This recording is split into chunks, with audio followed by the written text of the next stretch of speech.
नमस्कार. Diamond of medical ट्रेजरच्या आजच्या भागामध्ये आज आपण जाणून घेणार आहोत ते म्हणजे आम्लपित्त, ज्यालाच ॲसिडिटी असं म्हटलं जातं. त्या ॲसिडिटीची प्रमुख लक्षणं कोणती? तर छातीमध्ये जळजळ होणं, उलट्या वाटणं, आंबट ढेकर येणं, गळ्यामध्ये आणि पोटामध्ये जळजळ वाटणे, पोटामध्ये सारख्या वेदना जाणवणे आणि अस्वस्थता जाणवणे, तोंडाला एक वेगळाच वास येणे, आंबटपणा जाणवणे तोंडामध्ये आणि तोंडाची चव कडवट होणे, अपचन होणे, पोट फुगणे, भूक न लागणे ही त्याची प्रमुख लक्षणे आहेत.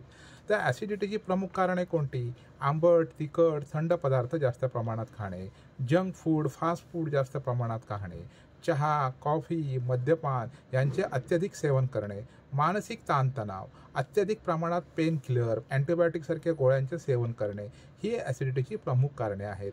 ॲसिडिटीसाठी आयुर्वेदिक उपचार पाहिले तर कोणते आहेत? तर अविपत्तिकर चूर्ण, आमलक्यादी चूर्ण, त्रिफळा चूर्ण, सुसेकर रस, प्रवाळ पिष्टी, शंखभस्म, धात्री लव, कामदुधा रस, प्रवाळ पंचामृत, शंखवटी, अभयारिष्ट, शतदौत घृत, चंदनामृत, भूनिम्मादी काढा यासारखी औषधं आपण आयुर्वेदिक तज्ज्ञांच्या सल्ल्याने घेऊ शकतो.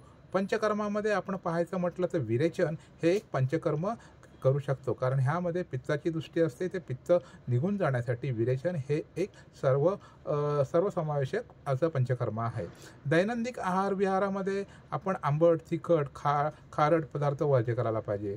थंड पेय, दही, काकडी, नारळ पाणी घेणं फायदेशीर ठरते. नियमितपणे वेळेवरती हलका आहार घेणे, योग्य प्रमाणात प्राणायाम, जेणेकरून मानसिक ताणतणाव कमी होईल. त्याचप्रमाणे आवळा हा पित्तजन्य विकारावरती रामबाण उपाय आहे.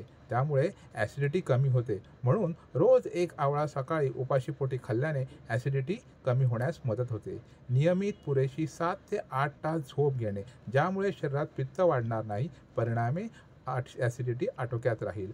तसेच अनियंत्रितपणे जागरणही करू नये, ज्याच्यामुळे पित्त वाढेल. धन्यवाद.